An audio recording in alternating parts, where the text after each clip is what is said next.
اس کے پاس ہاتھ بھی ہوتے ہیں، اس کے پاس پیر بھی ہوتے ہیں، اس کے پاس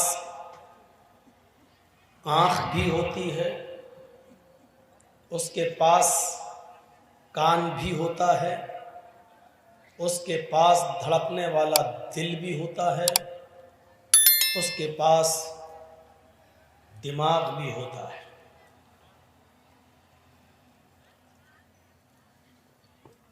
اور یہ ساری چیزیں باہر آنے کے بعد نہیں بنتی ہیں۔ ہاتھ، پیر، آنکھ، ناک، کان، دل، دماغ، یہ ساری چیزیں اللہ رب العالمین ماں کے پیٹ کے اندر ہی اس بچے کی بنا دیتا ہے۔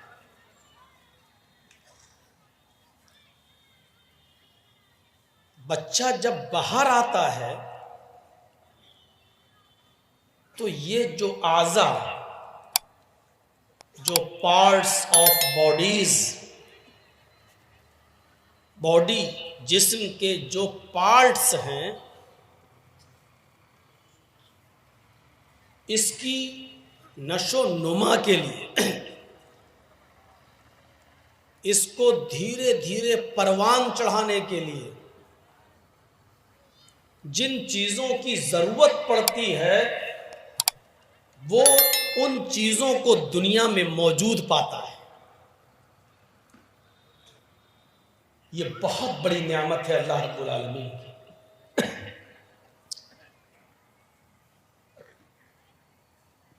دنیا میں اس نے آنکھ کھولی، لیکن آنکھ کھولنے کے بعد جو زندگی وہ دنیا میں لے کر آیا ہے، اس زندگی کو برقرار رکھنے کے لیے اس کو سب سے زیادہ ہوا کی ضرورت ہے، آکسیجن کی ضرورت ہے۔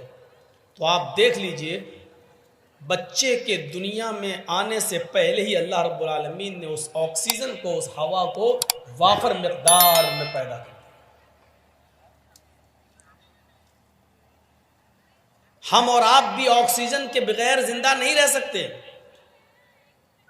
آپ اس اجلاس میں بیٹھے ہیں، یہاں آپ کو آکسیجن مل رہی ہے، یہاں سے جب آپ گھر جائیں گے تب بھی آپ کو آکسیجن ملے گی، جب آپ اپنا روم بند کر لیں گے اور سوئیں گے تب بھی آپ کو آکسیجن ملے گی۔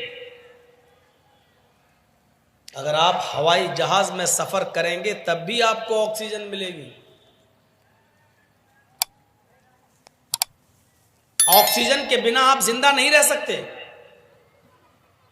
اور یہ آکسیجن تو اللہ رب العالمین نے اس بچے کو ماں کے پیٹ میں بھی دیا ہے، ورنہ یہ بچہ 9 مہینے کے بعد پرورش پا کر باہر نہیں آتا۔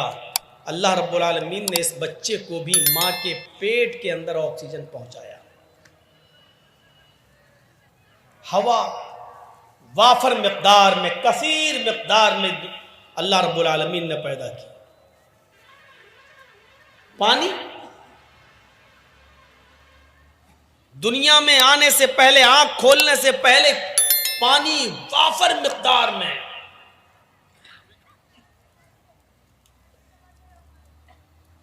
غذا، فوڈ، کھانا سر سبز و شاداب ہریالی اور کھیتیاں اور ان سے پیدا ہونے والا اناج ایک وافر مقدار میں اللہ رب العالمین نے اس دنیا کے اندر پیدا کیا۔ اب آپ اندازہ لگا سکتے ہیں کہ یہ اللہ کی دی ہوئی نعمتیں ہیں، اور ان نعمتوں میں سب سے بڑی نعمت یہ ہے کہ خود ایک انسان کی زندگی۔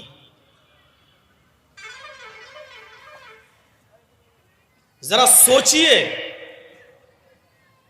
اور تھوڑی دیر کے لیے سوچئے، جب آپ دسترخوان پر بیٹھتے ہیں اور کھانا کھانے کے لیے بیٹھتے ہیں تو اس دسترخوان پر کھانے پینے کی رکھی ہوئی چیز میں سے کوئی ایک چیز آپ اٹھا کر دیکھ لیجئے، کیا وہ آپ نے بنائی ہے؟ مثلاً آپ روٹی کھاتے ہیں تو کیا اس روٹی جو گیہوں سے بنی ہے، کیا وہ گیہوں انسان نے بنایا ہے؟ کیا آرٹیفیشل گیہوں پیدا ہو سکتا ہے؟ یا گیہوں جس کھیت کے اندر پیدا ہوا ہے وہ کھیت انسان نے بنایا ہے؟ اس آٹے کو جس پانی میں گوندھا گیا ہے، کیا وہ پانی انسان نے پیدا کیا ہے؟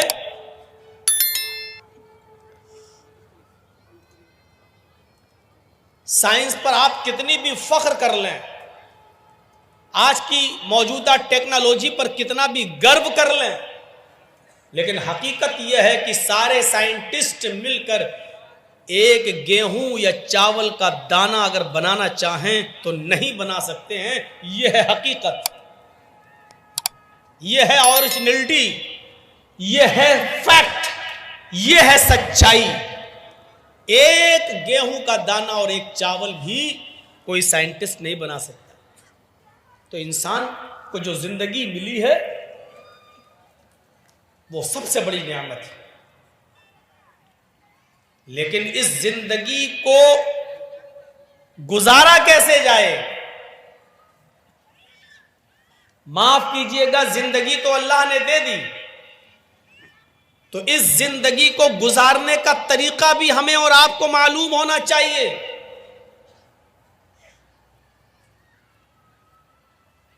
اور اگر زندگی گزارنے کا طریقہ ہمیں اور آپ کو نہیں معلوم تو یہی زندگی ہمارے لیے وبال جان بن سکتی ہے۔ سپوز فرض کر لیجئے آپ نے ایک 4 ویلر خریدی ہے، آپ نے سوئفٹ ڈیزائر خریدی ہے، سوئفٹ VDI خریدی ہے، i10 خریدی ہے، آپ نے 2 4 10 لاکھ روپیہ خرچ کر کے کار تو خرید لی، لیکن کار چلانا آپ نہیں جانتے ہیں، سوئفٹ چلانا نہیں جانتے ہیں۔ آپ سمجھ رہے ہیں کہ میں اس کار کا مالک ہوں، میں نے پیسہ دے کے خرید لیا ہے، تو آپ کار کے مالک ضرور بن گئے ہیں، لیکن معاف کیجئے گا جب تک کار چلانا نہیں جانیں گے اور کار چلانا نہیں سیکھیں گے تب تک آپ کا مالک ہونا بیکار ہے۔ 10 لاکھ روپے کی جرجیت صاحب نے گاڑی خریدی، اب جرجیت صاحب گاڑی پہ بیٹھ گئے، چلانا جانتے رہے، ہٹ میری گاڑی میں کچھ بھی کروں، مارا ایکسیلیٹر، چلایا، ادھر سے ٹرک آیا، بھیڑ گئی گاڑی، گئے کام سے۔ گاڑی میری، ہینڈل پر ہاتھ میرا، ایکسیلیٹر پر پیر میرا، سب کچھ، لیکن اس کے باوجود ہماری زندگی ختم کیوں؟ کیونکہ گاڑی تو ہم نے لے لی، لیکن گاڑی کو چلانا اور گاڑی کو کیسے چلایا جائے؟ گاڑی بیچنے والا گاڑی جب آپ کو دیتا ہے تو اس کے ساتھ ایک بک، ایک کتاب بھی دیتا ہے، اس بک اور کتاب میں گاڑی چلانے کے اصول اور ضابطے لکھے ہوتے ہیں، ایسے دبانا، یہاں پکڑنا، یہاں ہینڈل گھمانا، یہاں کلچ دبانا، یہاں ایکسیلیٹر پر پیر رکھنا، یہاں نہیں رکھنا، پہلے گیئر میں، دوسرے گیئر میں، تیسرے گیئر میں، ایسے چلانا۔ اس گاڑی بیچنے والے نے جب گاڑی بیچی تو ساتھ میں گاڑی چلانے کے نیم اور اصول پر بنی ہوئی ایک کتاب بھی آپ کو دے دی، ان اصولوں پر گاڑی چلاؤ گے تو آپ سیف رہو گے، اور ان اصولوں پر اگر آپ گاڑی نہیں چلاؤ گے تو آپ سیف نہیں رہو گے۔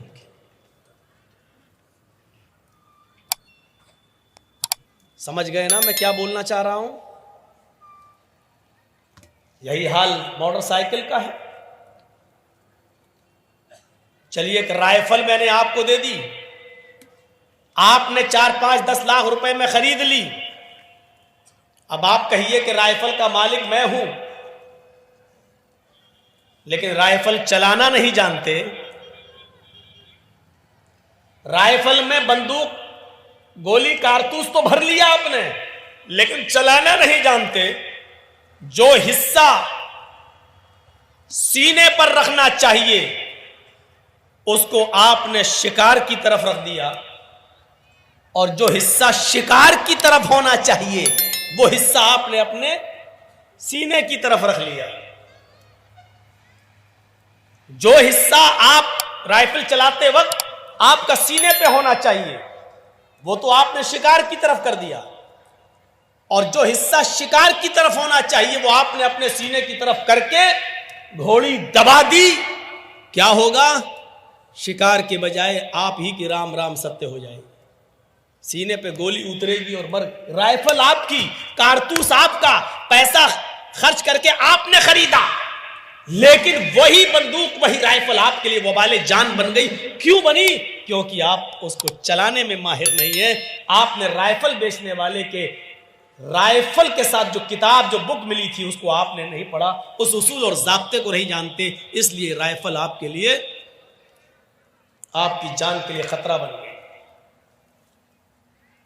اسی طریقے سے اللہ رب العالمین نے ہمیں اور آپ کو اس دنیا کے اندر پیدا کیا، اس نے ہمیں اور آپ کو زندگی بخشی، زندگی ایک نعمت اس نے ہمیں اور آپ کو عطا فرمائی، اور ہمیں دھیرے دھیرے پروان چڑھایا، بالغ کیا۔ آج عمر ہماری 20 سال 22 سال 25 سال ہو گئی، اس نے کہا دنیا میں جا رہے ہو، دنیا میں اپنی زندگی گزارو، لیکن اس نے دنیا میں زندگی گزارنے کے ایک اصول بتا دیے، ایک ضابطے بتا دیے، تمہیں یہ کھانا ہے، یہ پینا ہے، ایسے چلنا ہے، ایسے بیٹھنا ہے، ایسے شادی اور بیاہ کرنا ہے، اپنے بچوں کی تربیت اس طرح کرنا ہے، اپنی بیوی کے ساتھ اس طرح رہنا ہے، اپنے بچوں کو یہ پڑھانا ہے، یہ نہیں پڑھانا ہے، یہ کاروبار کرنا ہے، یہ کاروبار نہیں کرنا ہے، یہ حلال ہے، یہ حرام ہے، ایسا کرو گے تو تمہاری زندگی کامیاب ہوگی اور ایسا کرو گے تو تمہاری زندگی ناکام ہو جائے گی۔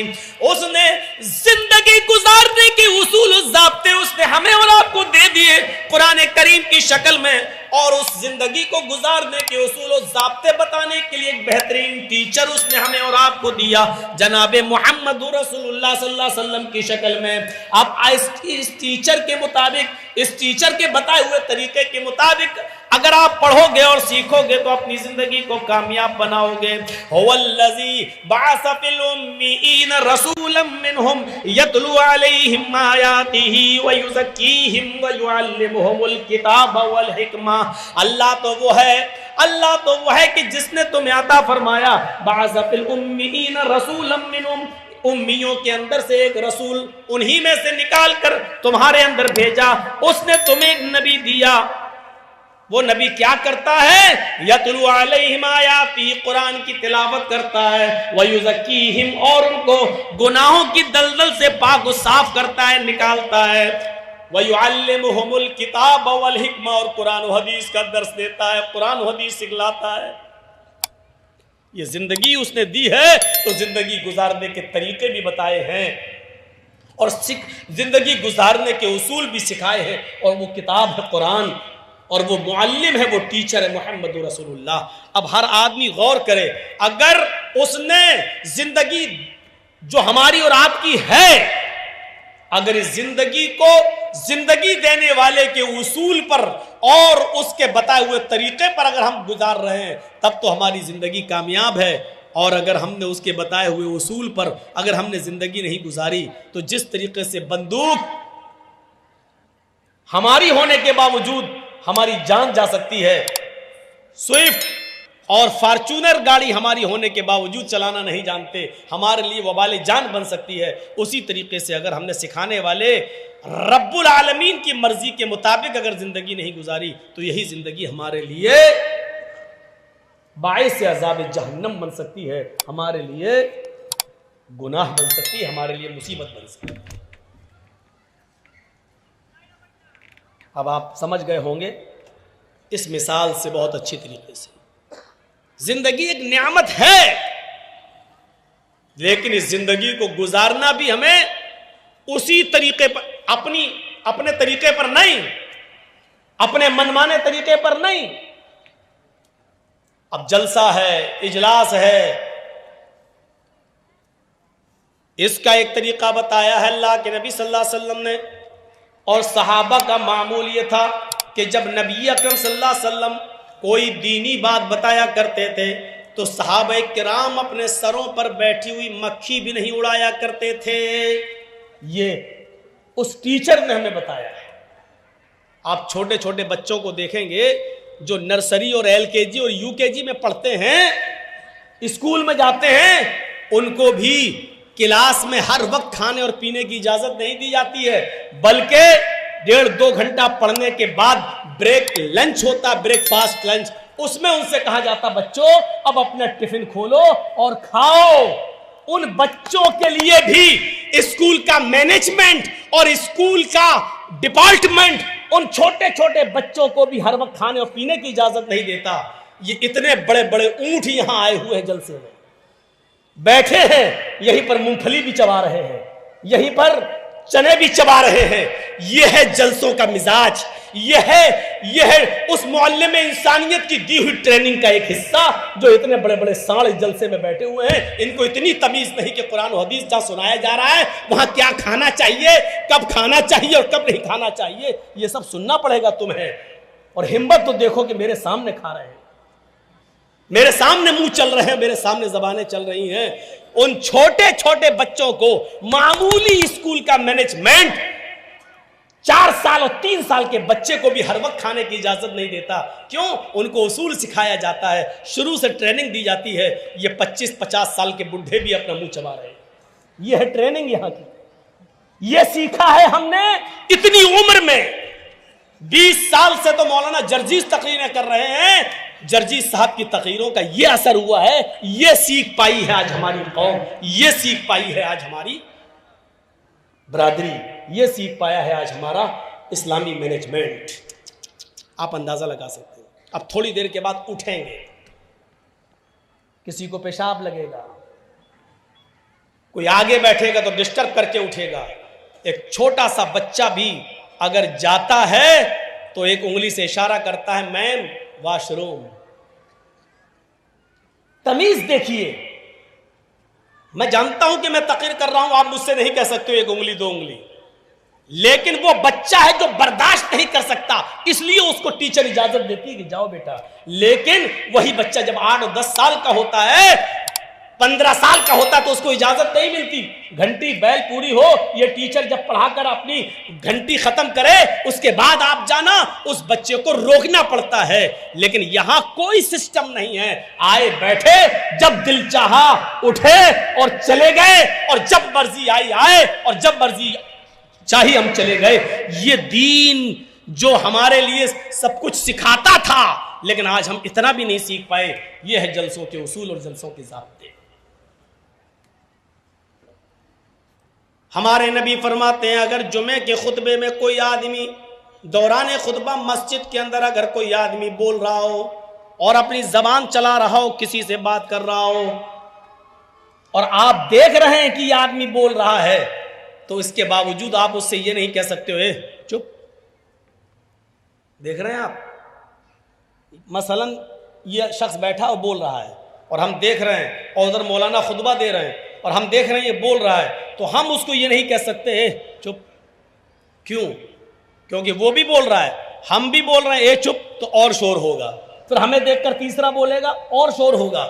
اس لیے حدیث میں آیا کہ وہ بول رہا ہے اور خطبہ دینے والا خطبہ دے رہا, اگر اس کی نظر پڑ جائے تو وہ تو اس کو روک سکتا ہے, خاموش چپ رہیے. لیکن پبلک عوام سامعین میں سے کوئی اس کو نہیں روک سکتا ہے. یہ ادب بتلایا ہے قرآن و حدیث سننے کا. اب آپ اندازہ لگائیں, آپ یہاں منہ چلائیں گے اور قرآن و حدیث بھی سنیں گے, ایسا ہو سکتا ہے؟ دونوں چیزیں ایسا نہیں ہوتی. یہ جلسہ بھی ایک عبادت ہے جو آپ بیٹھے ہوئے ہیں.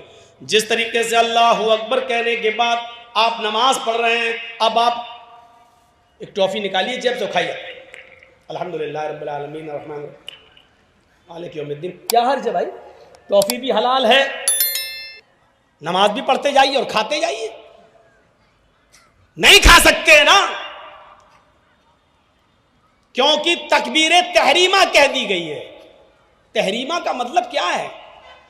اللہ اکبر, اس کو کیا کہتے ہیں؟ تکبیر تحریمہ. تحریمہ کا مطلب ہی ہے اب ہر کام کو حرام کر دیا گیا ہے آپ کے اوپر. اب آپ کا مستشک، آپ کا مائنڈ، آپ کا دماغ صرف اللہ کی طرف لگنا چاہیے۔ اب آپ عبادت میں شامل ہو گئے، اٹھنا، بیٹھنا، لیٹنا، سونا، جاگنا، کھانا، پینا، یہاں تک کہ بچوں سے بات کرنا، یہ ساری کی ساری چیزیں اب آپ کے لیے حرام ہو چکی ہیں۔ اب آپ کچھ نہیں کر سکتے ہیں۔ اس عبادت نے ہمیں یہ درس دیا ہے۔ اب یہ کب حلال ہوگی؟ جب آپ کہو گے السلام علیکم ورحمت اللہ، اس سلام کے بعد اب یہ ساری چیزیں آپ کے لیے حلال ہوں گی۔ اللہ کے نبی جب خطبہ دیتے تھے، درس دیتے تھے، تو صحابہ اپنے سروں پر بیٹھی ہوئی مکھی نہیں اڑاتے تھے، یہ سکھایا تھا۔ تو زندگی گزارنے کے اصول سیکھو، جب تک سیکھو گے نہیں، یہ زندگی ہمارے لیے وبال جان ہے، یہ زندگی ہمارے لیے مصیبت ہے۔ جیسے رائفل، جیسے بندوق، جب تک ہم اس کے اصول پر نہیں چلائیں گے تب تک نہیں چلے گی، اور اگر اس کی خلاف ورزی کی تو ہمیں ہی گولی لگے گی۔ گاڑی جب تک ہم گاڑی بنانے والے کے طریقے پر نہیں چلائیں گے تب تک وہ گاڑی ہمارے لیے وبال جان ہے۔ اسی طریقے سے زندگی جب تک زندگی دینے والے کے اصول پر ہم نہیں چلائیں گے اور نہیں گزاریں گے، یہ زندگی ہمارے لیے وبال جان ہے۔ کتنے لوگ ہیں جو ایڑیاں رگڑ رگڑ کے مر جاتے ہیں، کتنے لوگ ہیں جو کرپشن میں لپت ہو کے مر جاتے ہیں، کتنے لوگ ایسے ہیں جو شراب پیتے پیتے اپنی جان دے دیتے ہیں، کتنے لوگ ایسے ہیں جن کی اسمیک اور گانجا پی پی کر ان کی موت ہو گئی ہے، کتنے لوگ ایسے ہیں جنہوں نے کھینی، تمباکو، بیڑی، سگریٹ پی کر زبان کا اور منہ کا کینسر بنا لیا، اور اس کینسر کے اندر ان کی ڈیتھ ہو چکی اور مر چکے ہیں۔ کیوں؟ کیونکہ انہوں نے اپنی زندگی کو زندگی دینے والے کے اصول پر نہیں چلایا، انہوں نے اپنی زندگی کو زندگی دینے والے کے طریقے کے مطابق نہیں چلایا، اس لیے یہ زندگی ان کے لیے وبال جان بن گئی۔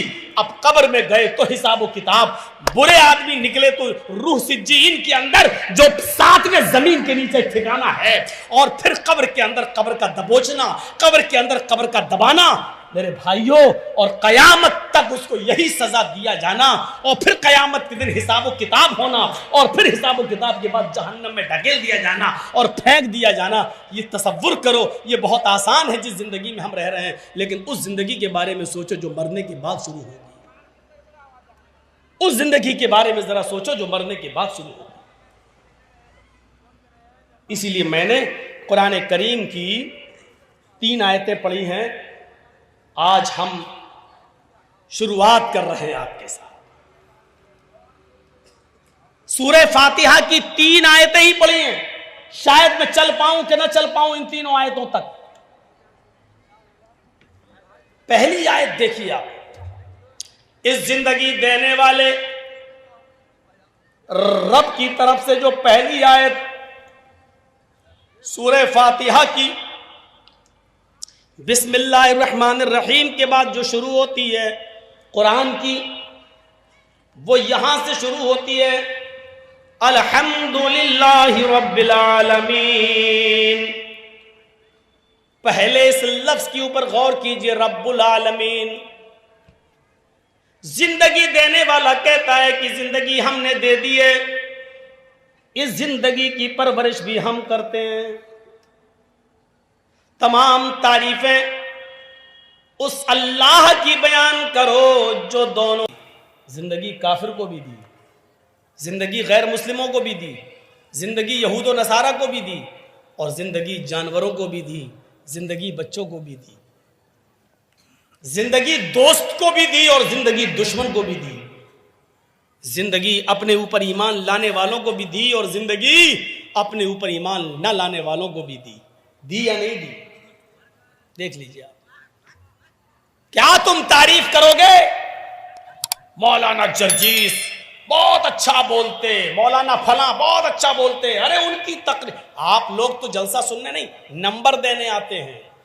یہ پہلا جلسے میں یہ پہلا اسٹیج ایسا ہوتا ہے جہاں مولویوں کا فیصلہ پبلک کرتی ہے، جہاں قرآن و حدیث نہ جاننے والے لوگ نمبر دیتے ہیں کہ پہلے نمبر پہ کون سے مولانا اچھے رہے، دوسرے نمبر پہ کون سے اچھے رہے، تیسرے نمبر پہ کس کی تقریر اچھی ہوئی۔ یہ پہلا ایک ایسا منچ اور پہلا ایک ایسا اسٹیج ہوتا ہے جہاں ہم جیسے مولویوں کا فیصلہ ان پڑھ اور جاہل عوام کرتی ہے کہ پہلا نمبر کس کا، دوسرا نمبر کس کا، تیسرا نمبر کس کا. ایک اکھاڑا بنا ہوا ہے، یہ ایک دنگل بنا ہوا ہے، جلسہ. مولویوں کی تقریر کے فیصلے آپ کرو گے، علماء کے جلسوں کے فیصلے آپ کرو گے کہ پہلے نمبر پہ اچھا کون بولا، دوسرے نمبر پہ اچھا کون. ہاں وہ سب سے اچھی تقریر ان کی رہی، اس کے بعد اس کی رہی، اس کے بعد اس کی رہی. آپ نمبر دیں گے؟ قرآن و حدیث کو نمبر دیے جائیں گے؟ ذرا سوچیے آپ کیا تعریف کرو گے. تعریف تو اس رب کی ہے. الحمدللہ، تمام تعریفیں اللہ کے لیے ہیں. کس اللہ کے لیے؟ رب العالمین، جو رب العالمین ہے. اس نے یہ نہیں کہا کہ ہم رب المسلمین ہیں، صرف مسلمانوں کو پالتے ہیں، یہ نہیں کہا. اس نے یہ نہیں کہا رب المتقین، ہم صرف متقیوں کو پالتے ہیں، جو ہم سے ڈرے گا ہم اس کو روزی دیں گے. نہیں، اس نے یہ بھی نہیں کہا وہ رب العالمین ہے، رب الانس بھی ہے، رب الجن بھی ہے. وہ جس طرح مسلمانوں کو کھلانے اور پلانے والا ہے، اسی طریقے سے غیر مسلموں کو بھی کھلاتا اور پلاتا ہے. جس طریقے سے ہمیں اور آپ کو روزی اور روٹی دیتا ہے، اسی طریقے سے وہ یہود و نصارہ کو بھی روزی اور روٹی دیتا ہے. جس طریقے سے وہ ہمیں آسمان سے بارش دیتا ہے، اسی طریقے سے وہ غیر مسلموں کو بھی دیتا ہے.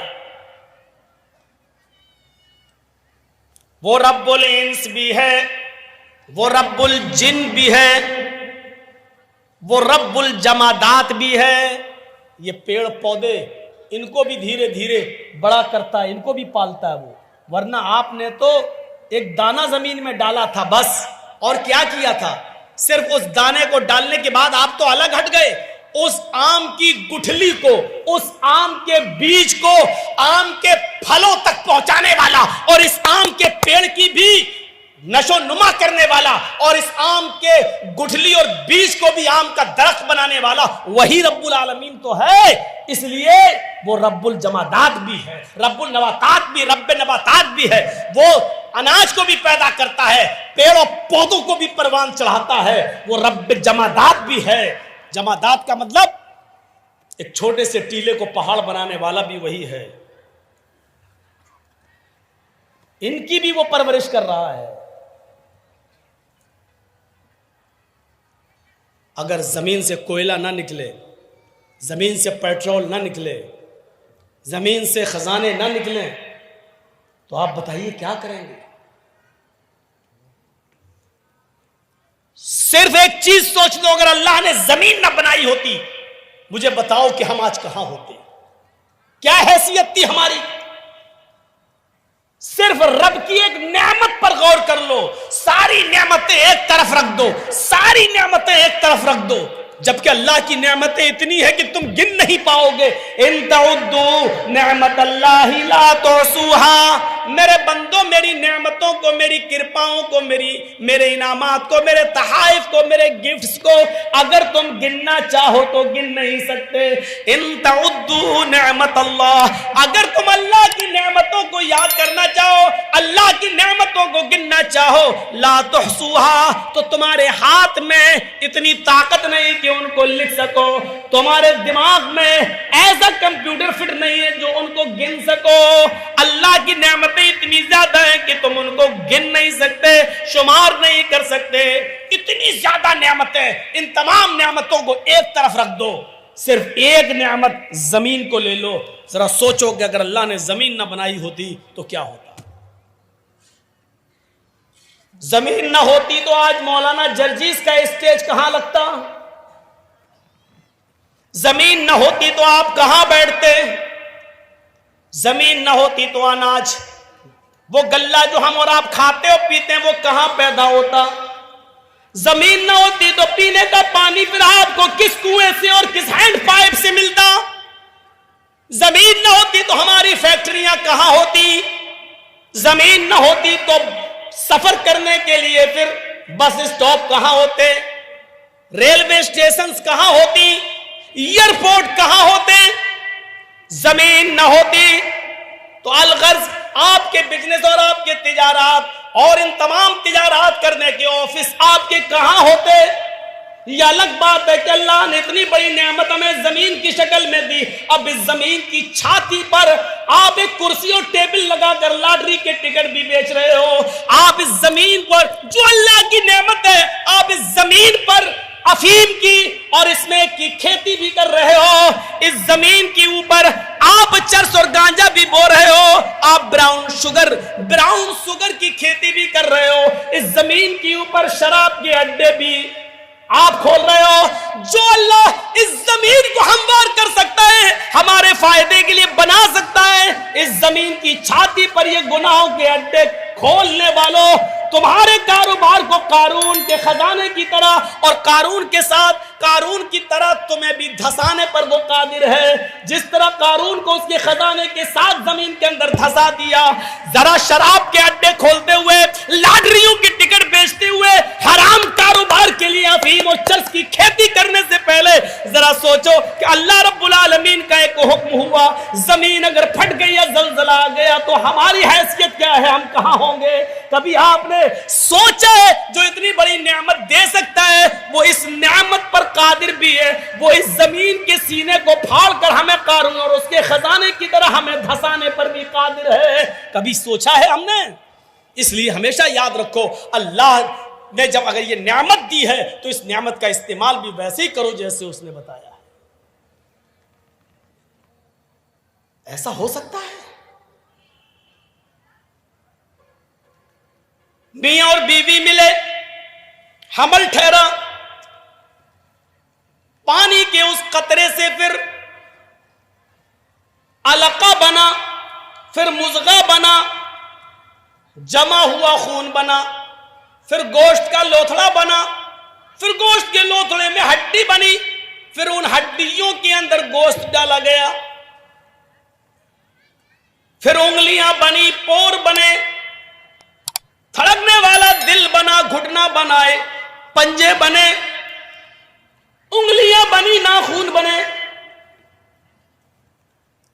دماغ بنا، اور اس دماغ میں ہزاروں تاروں کا کنیکشن ڈالا، دو دو چمکتے ہوئے ٹیوب لائٹ آنکھوں کی شکل میں دی، اور یہ سب کچھ دینے کے بعد 9 مہینے کے بعد بالکل ہوشیاری کے ساتھ ایک تنگ جگہ سے 2 کلو، 2.5 کلو اور 3 کلو کی بچے کی شکل میں ماں کے پیٹ سے یہ بچہ جب باہر آتا ہے تو جو اللہ اس 2.5 کلو کے اس بچے کو جو ابھی سوچنے کے لیے دماغ کام نہیں کر رہا ہے، دماغ لے کر آیا ہے لیکن ابھی اتنی عقل نہیں ہے، دیکھتا ہے لیکن ابھی پہچانتا نہیں ہے کہ کون ماں ہے، کون باپ ہے، کون بھائی ہے، کون بہن ہے، ابھی بھوک لگتی ہے تو انگوٹھوں کو منہ میں رکھ لیتا ہے۔ جو اللہ اس مزاج سے اور اس ماحول سے بچے کو ماں کے پیٹ سے نکالتا ہے اور خیریت کے ساتھ وہ اس دنیا میں لاتا ہے، تو کیا اس رب نے اس انسان کے بڑے ہو جانے کے بعد اس کو زندگی کیسے گزاری جائے، عبادت کیسے کی جائے، اچھے کام کیسے کیے جائیں اور برے کام کیسے نہ کیے جائیں، اسے روکا جائے، تو کیا اس اللہ نے اس کے لیے کوئی انتظام نہیں کیا ہوگا؟ جس رب نے اس چھوٹے سے بچے کے لیے ہوا کا اور پانی کا اور غذا کا انتظام ماں کے پیٹ میں کیا ہے، اور پھر اس اصول اور ضابطے سے باہر نکلنے کے بعد کیا وہ اللہ اس کو 15 20 سال 25 سال کا ہو جانے کے بعد اس کو بیار و مددگار چھوڑ دے گا کہ اب تم اپنی مرضی کے مطابق زندگی گزارو؟ ایسا کیسے ہو سکتا ہے میرے بھائیو؟ اس رب کے اصول کے مطابق زندگی گزارنے کے لیے اس نے گائیڈ لائن بنائی، اور اسی کو ہم رسالت کہتے ہیں، اسی کو ہم نبوت کہتے ہیں۔ اس نے رسولوں کا سلسلہ چلایا، اس نے نبیوں کا اور پیغمبروں کا سلسلہ چلایا۔ وَلَقَدْ بَعَثْنَا فِي كُلِّ أُمَّةٍ رَسُولًا، ہم نے ہر امت کے اندر، ہر گروہ کے اندر ایک رسول بھیجا ہے، ایک پیغمبر بھیجا ہے، اور اس پیغمبر نے، اس رسول نے دنیا میں آنے کے بعد ایک ہی حکم دیا، اَنِ اعْبُدُوا اللَّهَ، لوگوں ایک اللہ کی عبادت کرو، ایک اللہ کی ریاضت کرو، اپنی پیشانی ایک اللہ کے سامنے گزارو۔ سن لو، اتنے بڑے